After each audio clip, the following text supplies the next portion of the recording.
Hello students, welcome to my channel. और आज के इस वीडियो में हम स्टार्ट करेंगे क्लास 9th का चैप्टर नंबर 10 सर्कल्स। ये बहुत ही इंपॉर्टेंट चैप्टर है स्टूडेंट्स, और ये 9th और 10th दोनों क्लासेस में यूज़ होता है। और अगर आप आगे भी मैथमेटिक्स पढ़ते हैं तो हायर क्लासेज में भी इसके सारे कॉन्सेप्ट्स बहुत ज़्यादा वाइडली यूज़ होते हैं। तो इसकी शुरुआत हम करेंगे सबसे पहले एक इंट्रोडक्शन से कि what is a circle, circle के बेसिक्स, सर्कल से रिलेटेड अदर इम्पोर्टेंट टर्म्स, ये सब मैं आपको इस फर्स्ट लेक्चर में बताऊंगी। उसके बाद हम इससे रिलेटेड थ्योरम्स, प्रूफ्स, कुछ इंपॉर्टेंट रिजल्ट्स करेंगे। क्योंकि देखिए, जब तक आपको बेस क्लियर नहीं होगा कि सर्कल क्या है, कोड क्या है, रेडियस क्या है, डायामीटर क्या है, आर्क क्या है, तो उस के बिना आप अदर कॉन्सेप्ट्स को नहीं समझ पाएंगे। तो एक लेक्चर हम इसके इंट्रोडक्शन पे लेंगे। वैसे ये सब आप 8th क्लास तक पढ़ भी चुके हैं। तो सबसे पहला हमारा आ जाता है students, what is a circle. Circle है क्या? देखिए, वैसे तो सिंपली बच्चे कह देते हैं कि भाई आप कि कोई भी गोल शेप, राउंड शेप जिसे आप कहेंगे, जिसे हम प्लेन पर बना सके, समतल पर बना सकें, वो सर्कल है। जैसे बैंगल है, आपका 5 रुपए का सिक्का है, 2 रुपए का सिक्का है, ऐसे बहुत सारे ऑब्जेक्ट्स। आपकी मम्मी रोटी बनाती हैं, वो भी गोल होती है, तो आप उसको सर्कल कहेंगे, वृत्त कहेंगे। लेकिन एक्चुअल डेफिनेशन है क्या सर्कल की? आपको डेफिनेशन लर्न नहीं करनी है बच्चों, केवल अंडरस्टैंड करनी है। Circle is the locus. Locus means होता है स्टूडेंट्स पाथ, रास्ता, ऑफ ए मूविंग पॉइंट। एक मूविंग पॉइंट है। देखिए, यहाँ डायग्राम में हम मान लेते हैं कि ये जो P है ये मूव कर रहा है, और उस जिस रास्ते पर ये जा रहा है वो सर्कल होगा कब? which remains at a constant distance from a fixed given point. Clear? I repeat once again, circle is the locus of a moving point which remains at a constant distance from a fixed given point. ये जो fixed given point है इसे हम O मान लेते हैं। ये जो मूविंग पॉइंट है इसे हम P मान लेते हैं। और ये जो P है बच्चों, ये ऐसे घूम रहा है कि इसकी जो इस फिक्स पॉइंट O से जो ये डिस्टेंस आपको यहाँ दिख रही है, this distance is always fix. यानी O और P के बीच अगर मैं ये डिस्टेंस लेती हूँ तो ये डिस्टेंस कभी भी कम नहीं होगी। ये देखिए, मैं इसको थोड़ा टेढ़ा करके आपको दिखाती हूँ कि ये एक डॉट है, पॉइंट है, और ये पॉइंट अब देखिए मूव कर रहा है कैसे, ऐसे धीरे धीरे, point point point point point point. और ये सारे पॉइंट्स मिलकर ही तो एक फिगर बनती है। तो उन पॉइंट्स को अगर हम इस तरह से मूव करते हैं तो ये जो फिगर हमारी बनती है स्टूडेंट्स, ये हमारा सर्कल होता है। Got it? ये O हमारा फिक्स पॉइंट है। P पहले यहाँ था, थोड़ी देर के बाद यहाँ आया, फिर यहाँ आया, फिर यहाँ आया, फिर यहाँ आया, यहाँ आया। तो जब भी आप P को देख रहे हैं तो P की जो डिस्टेंस है, देखिए P इनिशियली यहाँ था बच्चों, तो ये डिस्टेंस थी O की P से। क्लियर? थोड़ी देर के बाद O की P से ये डिस्टेंस हो गई भाई, मान लीजिए ये है हमारा O और ये है हमारा P। फिर ये डिस्टेंस हो गई स्टूडेंट्स हमारी O की P से। हर बार हम इसे P नाम नहीं देते हैं। सपोज हम इस पॉइंट को यहाँ मूव करते ही P डैश कह देते हैं, यहाँ P डबल डैश। तो जैसे जैसे ये पॉइंट मूव कर रहा है तो ये डिस्टेंस ऑलवेज सेम है। तो इस प्रकार जो पाथ बनता है वो सर्कल कहलाता है। अगर ये P, सपोज कर लीजिए ये O है, क्लियर, और ये P है, अगर ये सर्कल में नहीं घूमेगा, कभी इधर गया कभी इधर, फिर ऐसे गया फिर ऐसे गया, तो आप ये देखिए कि जितनी डिस्टेंस यहाँ है उतनी यहाँ नहीं है। ये कम है, ये ज़्यादा है, और ये और भी ज़्यादा है। तो इस तरह का पाथ सर्कल नहीं बनेगा हमारा। तो एक छोटी सी डेफिनेशन कि एक फिक्स पॉइंट से एक मूविंग पॉइंट की डिस्टेंस अगर ऑलवेज सेम रहती है तो वो मूविंग पॉइंट जिस पाथ को डिस्क्राइब करता है वो पाथ हमारा सर्कल कहलाता है। और जो फिक्स पॉइंट है वो क्या कहलाता है भाई हमारा? वो कहलाता है सेंटर ऑफ सर्कल, वृत्त का केंद्र कहलाता है। और P पॉइंट ने जो ये सर्कल डिस्क्राइब किया है, तो ये जो इसकी आउटर बाउंड्री है, ये पूरा घेरा जो है, ये क्या कहलाता है? This is called circumference of circle. ये सारी बातें हम 8th क्लास में भी पढ़ चुके हैं, बेसिक डेफिनेशंस। और ओ पॉइंट और पी पॉइंट के बीच की जो ये फिक्स डिस्टेंस है स्टूडेंट्स, ये हमारी क्या कहलाती है? Radius of circle. एक सर्कल की जो डायमेंशन है, डायमेंशन क्या होती है? किसी भी फिगर को हम कैसे जज करते हैं? जैसे रेक्टेंगल को हम उसकी लेंथ और ब्रेड्थ से लेते हैं, ट्रायंगल को उसकी साइड से लेते हैं, ट्रायंगल की डायमेंशन होती है उसकी साइड्स और एल्टीट्यूड। तो ऐसे ही जो सर्कल की डायमेंशन है वो उसका मेन रेडियस होता है। रेडियस कम है सर्कल छोटा बनेगा, रेडियस बड़ा है सर्कल और बड़ा बनेगा। क्लियर? तो फिक्स पॉइंट हो गया सेंटर, फिक्स पॉइंट से मूविंग पॉइंट की जो डिस्टेंस है वो हो गई रेडियस। उसने जो पाथ डिस्क्राइब किया और ये जो पूरा एरिया घेरा इस पाथ ने, तो ये कंप्लीट फिगर आपकी सर्कल कहलाती है। इसकी जो ये आउटर बाउंड्री है students, this is called circumference of circle. अब हम कुछ और कॉन्सेप्ट्स देखते हैं सर्कल के। देखिए, सर्कल जब भी आप ड्रॉ करते हैं किसी प्लेन पर, ये देखिए मैंने इस पेपर पर एक और सर्कल ड्रॉ किया है। तो जैसे ही मैंने इस पेपर पर ये सर्कल ड्रॉ किया, तो इस सर्कल ने इस पेपर को 3 पार्ट्स में डिवाइड कर दिया, जिनमें एक पार्ट इस सर्कल के अंदर आ रहा है, एक पार्ट इस सर्कल के बाहर है, और एक ये इस सर्कल की जो बाउंड्री वॉल आप कह सकते हैं, जो सर्कमफ्रेंस है वो है। तो हम क्या कहेंगे कि this is the interior of circle. Interior, inside, अंदरूनी भाग जिसको हम कहेंगे, आंतरिक। और ये जिसको मैं शेड कर रही हूं, this is called exterior of circle, यानी सर्कल के बाहर का एरिया। और ये जो बाउंड्री है जिसे हम सर्कमफ्रेंस नाम देते हैं, ये इट्सेल्फ सर्कल हो जाता है। तो देखिए, इन छोटी छोटी डेफिनेशंस को क्लियर करना बहुत ही जरूरी है हमारे लिए। ये छोटे छोटे क्वेश्चंस भी आ जाते हैं आपके 1, 1, 2, 2 मार्क्स में। तो आपका क्वेश्चन आ सकता है कि in how many parts a circle divides a plane. तो circle divides a plane in 3 different parts. It is the interior of circle, it is the exterior of circle, and it is the boundary of circle on the circle. On the circle, inside the circle, outside the circle. Got it? ठीक है, अब हम एक और definition देखते हैं। ये centre है। सेंटर को जब भी हम बच्चों स्टूडेंट से सर्कमफ्रेंस से ज्वाइन करते हैं, तो ये मैंने आपको बताया था, ओ है और ये पी है, तो दिस इज कॉल्ड रेडियस। और रेडियस को हम स्मॉल आर से डिनोट करते हैं students.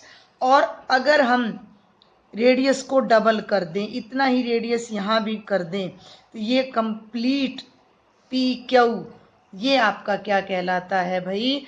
This is called diameter of circle. Hindi में इसे व्यास कह देते हैं, रेडियस को त्रिज्या या अर्धव्यास कह देते हैं। Got it? एक और डेफिनेशन अब आपकी आ जाती है भाई कोड की हमारी। किसी भी सर्कल के सर्कमफ्रेंस के किन्हीं 2 पॉइंट्स को ज्वाइन करने वाली line, suppose this is a point A, this is another point B, clear, and AB is a line segment which joins A to B, then this AB is known as a chord। इसे हम हिंदी में जीवा कहते हैं और English में हम इसे कोड कहते हैं।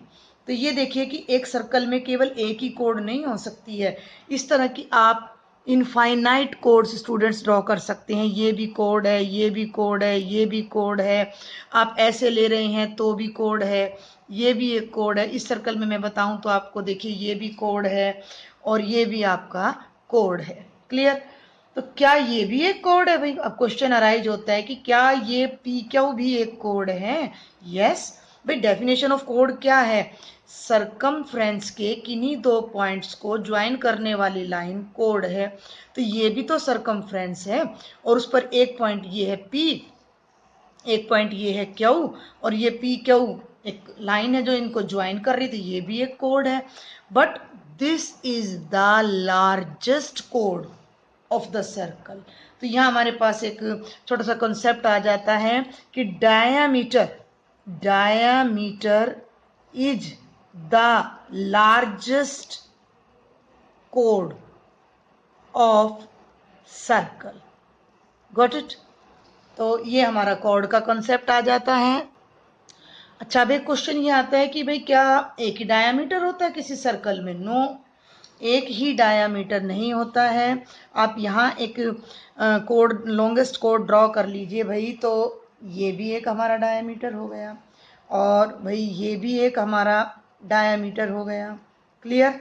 और ये भी एक हमारा डायामीटर हो गया। तो इस तरह के कितने डायामीटर्स भाई हो सकते हैं?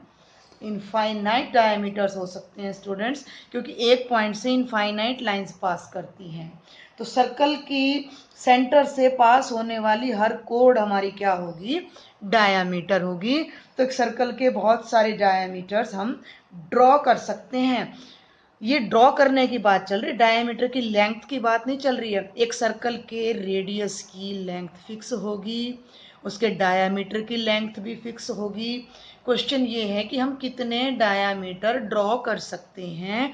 तो we can draw infinite diameters in a circle, क्योंकि इस बाउंड्री पर भाई इनफाइनाइट पॉइंट्स हैं और उन्हें हम आपस में ज्वाइन करेंगे तो इनफाइनाइट लाइन सेंटर में से पास होंगी, तो हम infinite diameter, infinite radius draw कर सकते हैं। इनफाइनाइट ही हम कॉर्ड्स, केवल इसी डायरेक्शन में कॉर्ड्स नहीं चलेंगी भाई, कॉर्ड्स इस डायरेक्शन में, इस डायरेक्शन में, किसी भी डायरेक्शन में कॉर्ड्स चल सकती हैं। तो सर्कल हैज इनफाइनाइट कॉर्ड्स।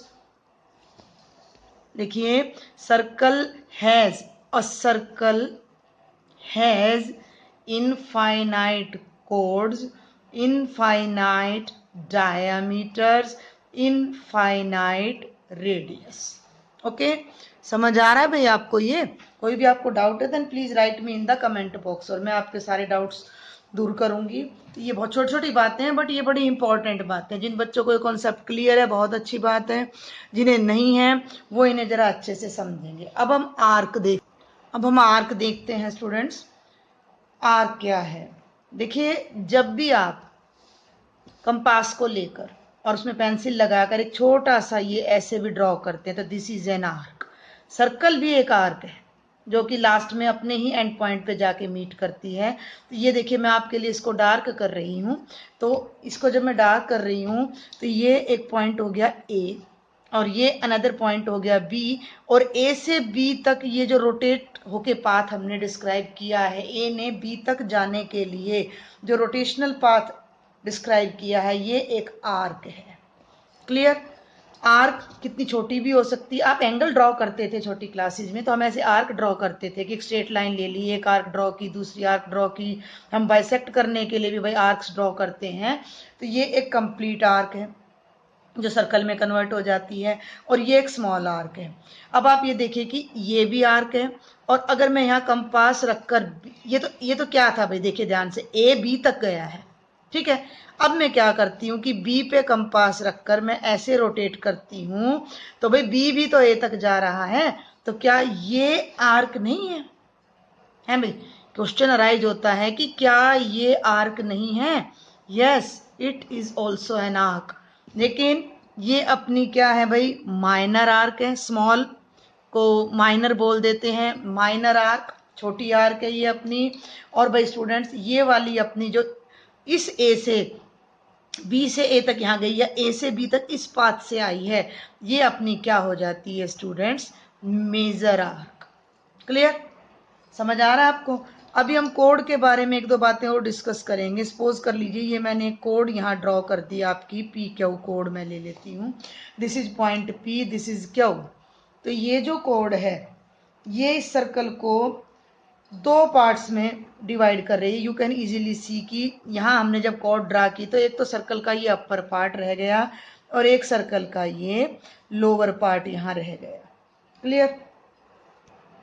तो जो पार्ट इस कोड और आर्क के बीच आ रहा है, ये भी ध्यान से देखें कि ये भी कोड है और ये भी आर्क है, तो ये सारा भी इन्हीं दोनों के बीच में हमारा कवर हो रहा है, ये जो कोड है। और देखिए ये पी क्यू भाई अपनी कोड है, ये अपनी मेजर आर्क है। इस कोड और मेजर आर्क के बीच में भी एक पार्ट आ रहा है, और इस कोड और इस माइनर आर्क के बीच में भी एक पार्ट आ रहा है। तो ये पार्ट्स हमारे सेगमेंट्स कहलाते हैं।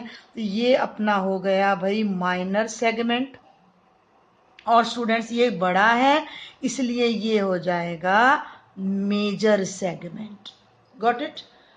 इसके अलावा अब ये देखिए, ये हमारी आर्क है और इस आर्क को मैं यहाँ सेंटर ओ से ज्वाइन करूँ, एंड पॉइंट्स को, ओ को मैंने ए से मिलाया, ओ को मैंने बी से ज्वाइन किया, तो ये जो पार्ट अब हमारा आया है। अब फिर से हमारा सर्कल टू पार्ट्स, देखिए ये ट्रायंगल नहीं है, O A B is not a triangle, तो ये एक पार्ट तो ये हो गया भाई हमारा अंदर वाला, क्लियर, और एक पार्ट हमारा ये हो गया बाहर वाला। तो इन पार्ट्स को हम क्या नाम देते हैं, इन पार्ट्स को हम नाम देते हैं सेक्टर।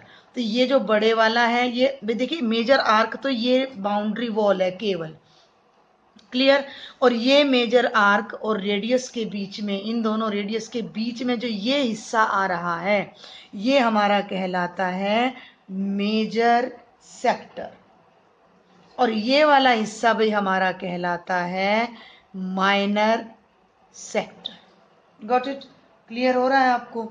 इसके अलावा देखिए, अभी हमने एक आर्क और देखी थी कि हमने कोड, सॉरी, मैंने आपको बताया था कि diameter is the longest code, diameter is the longest code. तो अब हम ये डायामीटर में एक यहाँ ड्रॉ कर देती हूँ, तो ये भी एक कोड है, तो ये कोड है और ये सर्कल की आर्क है, लेकिन ये तो दोनों पार्ट्स बराबर हो रहे हैं। इस केस में भी क्या हम इसे सेगमेंट कहेंगे? नहीं, जब डायामीटर एक आर्क कोड की फॉर्म में जब सर्कल को दो इक्वल पार्ट्स में डिवाइड करती है, तो ये दोनों पार्ट्स स्टूडेंट्स हमारे कहलाते हैं सेमी सर्कल, आधा सर्कल ये और आधा ये, एक बाउल की शेप में आप छोटा लगा लीजिए, सेमी सर्कल ये हमारा होता है। तो ये सेमी सर्कल हो गया, ये हमारी मेजर और माइनर आर्क हो गई। मैं एक बार फिर से आपको क्विकली एक रिवीजन देती हूँ कि व्हाट इज अ सर्कल, कि सर्कल एक फिक्स पॉइंट के द्वारा डिस्क्राइब किया गया एक पाथ है, जिसकी सेंटर से एक एक सर्कल क्या है, एक मूविंग पॉइंट से डिस्क्राइब किया गया एक पाथ है, जो कि एक फिक्स पॉइंट से कांस्टेंट डिस्टेंस पर रहता है। मूविंग पॉइंट जो पाथ बनाता है वो सर्कल कहलाता है। ये सेंटर है, ये रेडियस है, रेडियस को डबल कर देंगे तो आप डायामीटर हो जाता है। सरकमफ्रेंस के किन्हीं भी दो एंड पॉइंट्स को ज्वाइन करें तो वो कोड हो जाती है हमारी। डायामीटर भी हमारा एक कोड है, जो कि लॉन्गेस्ट कोड है। एक सर्कल में infinite diameter, infinite codes, infinite radius हो सकते हैं। एंड जब भी एक कोड और आर्क मैंने आपको बताया कि आप कंपास लेकर एक छोटा सा रोटेशनल पाथ जो बनाएंगे ए से बी तक, वो आर्क है। तो एक कोड और आर्क के बीच का जो पार्ट होगा स्टूडेंट्स, वो सेगमेंट होता है। अकॉर्डिंग टू साइज वो माइनर और मेजर हो जाता है, छोटा है माइनर सेगमेंट, बड़ा है मेजर सेगमेंट। और रेडियस और आर्क के बीच का जो पाथ होता है वो सेक्टर कहलाता है। This is minor sector, this is major sector. Diameter circle को जिन पार्ट्स में डिवाइड करता है वो सेमी सर्कल कहलाता है। अपर पार्ट का ये सारा सेमी सर्कुलर रीजन है। Clear students?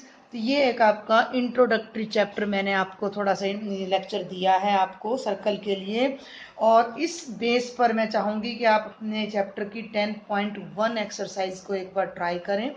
आपको नहीं आता है then write me in comment box. Next lecture में मैं आपको एक्सरसाइज 10.1 जरूर कराऊंगी। आपको मेरा लेक्चर कैसा लगा, मेरा वीडियो आपको समझ आया नहीं आया, please write me in the comment box. जो भी आपके सजेशन होंगे they are most welcome. Please student watch the video, share the video and subscribe my channel. Thank you students.